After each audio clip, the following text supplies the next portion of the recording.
Գյումրիում տեղի ունեցած ողբերգական սպանության գործով մեղադրյալ Վալերի Պերմյակովին հայրավապաներին հանձնելու պահանջով այսօր Երևանում Ռուսաստանի Դաշնության դեսպանատան շենքի դիմաց հավաքվել էին մի խումբ քաղաքացիներ։ Իրենց կարելի է կոչել ադմինիստրացիա, բայց իշխանություն չի կարելի կոչել, որովհետև իրանք սեփական ժողովրդի շահերով չեն առաջնորդվում։ Իրենք առաջնորդվում են իրենց տերերի շահերով, իրենց սեփական գրպանի շահերով։ Սա հստակ է բոլորի համար է, արդեն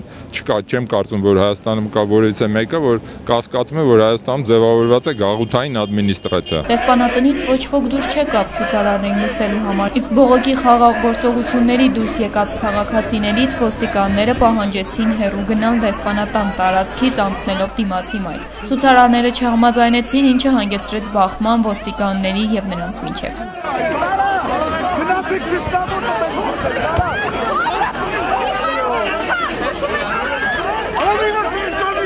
Ավելի ուշ փոխգնդապետ Կարեն Մովսիսյանը հաստատեց կան ոստիկանական տեղամաս բերման ենթարկվածներ։ Ներկաները ոչ իրավաչափ գնահատեցին ոստիկանության գործողությունները։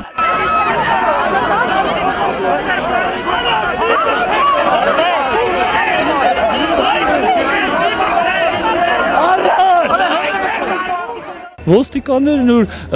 ոչ լեգիտիմ իշխանության ոստիկաններ են, որ նրանք պետք է լինեն ոչ լեգիտիմ։